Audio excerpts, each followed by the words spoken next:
Salut à tous, c'est la famille du net, j'espère que vous allez bien. Alors aujourd'hui on va parler de la saison 4 de Stranger Things qui est sortie le 27 mai sur Netflix. J'en avais parlé dans ma vidéo des séries et des films que j'attendais pour 2022 et j'étais donc impatiente de découvrir cette saison. J'ai d'ailleurs regardé la série dans son entièreté histoire de me remettre dans le mood, hein. J'aime bien faire ça quand je sais qu'il y a une saison qui va sortir. Le volume 1 contient 7 épisodes d'une durée d'1h à 1h40, donc franchement ils se foutent pas de notre gueule, mais c'est pas tout. Le 1er juillet, on aura les deux derniers épisodes qui auront une durée respective d'1h40 et de 2h30. Donc ça vraiment je l'ai jamais vu pour un épisode de série, donc c'est la durée d'un film. J'ai vraiment hâte de découvrir ça, mais je pense que je ne serai pas déçue vu la qualité exceptionnelle du volume 1. Et il y a bien eu confirmation pour une saison 5, donc ce sera la dernière de la série, et ça je pense qu'on la verra pas avant fin 2023 ou au courant de l'année 2024. Bien sûr on commence par la partie no spoil où je vais parler plus de l'ambiance visuelle de la série, des thèmes abordés ou de la mise en scène, enfin tout ce qui ne spoil pas évidemment.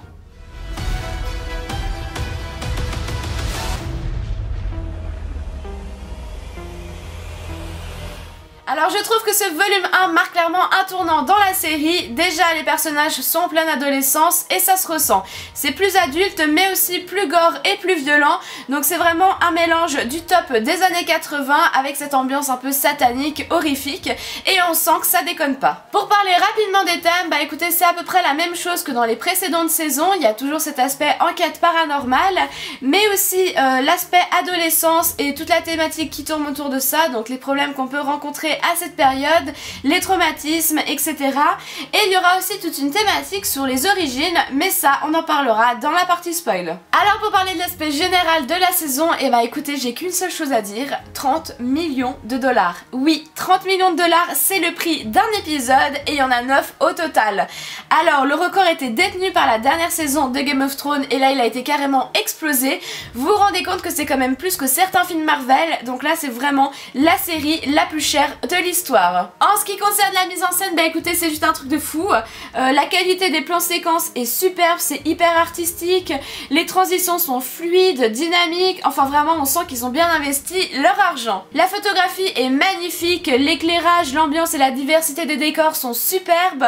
En ce qui concerne la 3D, elle est juste folle, hein. Franchement les effets spéciaux sont très réussis. En ce qui concerne le maquillage FX, bah écoutez j'ai trouvé très réussi.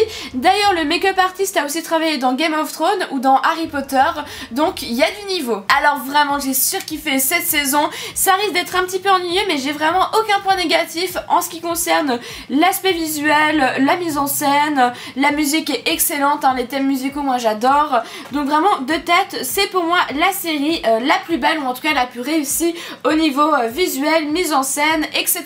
Il coche vraiment toutes les cases. Alors maintenant je vais commencer avec la partie spoil, donc à partir de ce moment je considère que vous avez vu la saison ou que vous vous en fichez des spoilers et c'est vraiment dommage, donc allez voir la saison et revenez sur cette vidéo.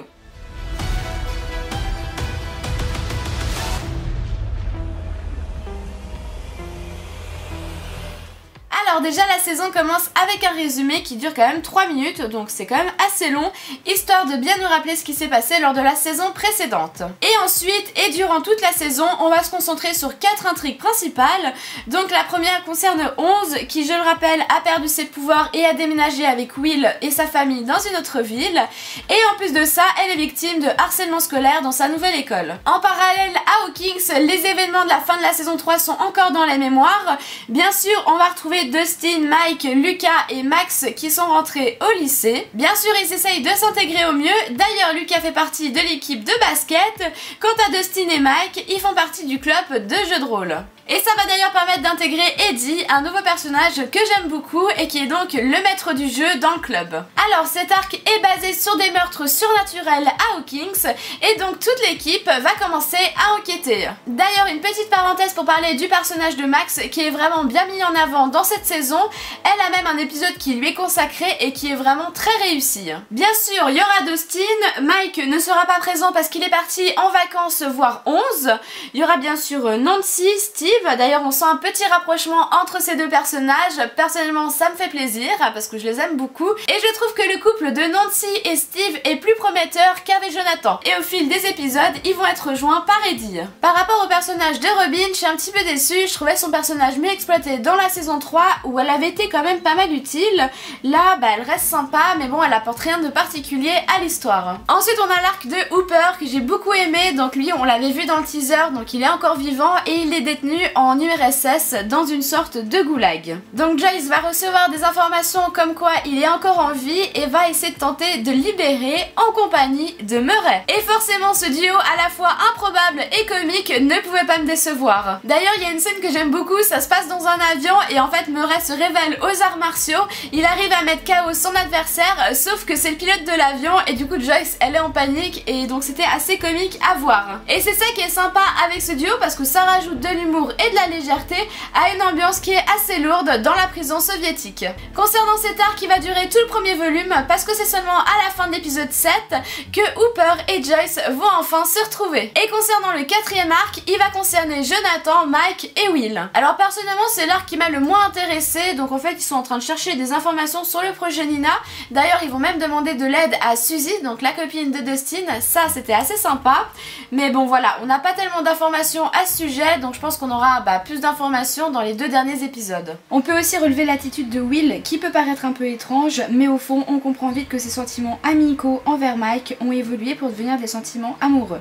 Ça peut expliquer sa peinture qu'il a montrée à personne et qu'il réserve sûrement pour Mike. Pour revenir sur l'arc avec les enquêtes paranormales et les meurtres, l'antagoniste de cette saison s'appelle Vecna et il faut l'avouer c'est assez badass comme nom. Mais pas seulement parce que c'est aussi Henry, donc le fils de Victor Krill, un prétendu meurtrier, et aussi 001, donc le premier enfant de Brenner. Mais ce qui est intéressant avec ce personnage, c'est que lui est déjà doté de pouvoirs, à la différence des autres enfants, comme 11 par exemple, dont les mères ont été droguées par Brenner pour que leurs enfants aient des capacités surnaturelles. Donc voilà, Vecna est vraiment terrifiant mais aussi intelligent, ce qui le rend vraiment badass. En plus, ils ont réussi à l'humaniser donc dans des flashbacks où on peut le voir enfant auprès de sa famille, et le twist final est vraiment super intéressant. On va pouvoir découvrir comment il est arrivé dans le monde à l'envers et qu'en fait c'est par l'intermédiaire de 11. Donc voilà le background de l'antagoniste que j'ai trouvé très intéressant et qui pour moi rajoutait vraiment un plus dans cette saison. A contrario des précédentes saisons où on n'avait pas tellement d'informations sur les origines du flagelleur mental. Par rapport aux origines des autres enfants, donc là on a pu avoir quelques informations complémentaires, donc on savait qu'ils étaient tous morts mais on savait pas pourquoi et comment.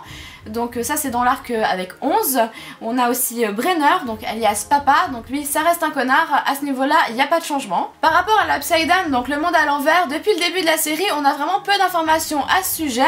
Donc voilà, on sait que c'est une ombre de notre monde, que c'est donc une dimension parallèle, que la faune et la flore sont une seule et même entité, donc une sorte de symbiote où ils sont tous connectés entre eux. Comme on a pu le voir dans cette saison où Vecna utilise le meurtre d'une personne pour pouvoir créer un portail. La géographie apparemment est la même que notre monde et il y aurait aussi plusieurs portails à travers le monde, donc potentiellement en URSS. Sachant qu'il y a un démon gorgon qui se trouve dans la prison où est Hooper, donc là ça me semble un petit peu bizarre, donc c'est soit les soviets qui l'ont capturé à Hawkins et qui l'ont ramené chez eux, soit il y a un portail en URSS. Mais l'information la plus importante qu'on a eue dans cette saison concerne la temporalité bloquée dans l'Upside Down au jour où Will a été enlevé par le flagelleur mental, donc en saison 1.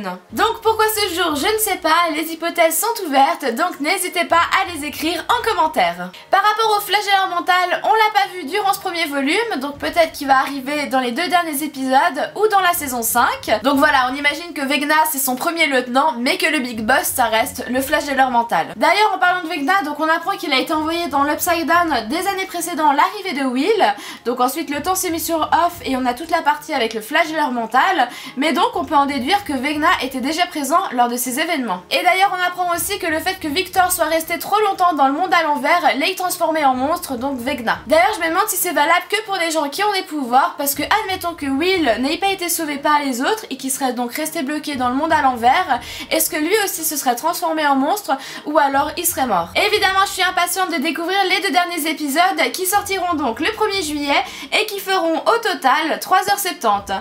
Et oui, ça va être du lourd. Et voilà, ma review est terminée. Alors j'espère que vous l'avez autant appréciée que la saison 4.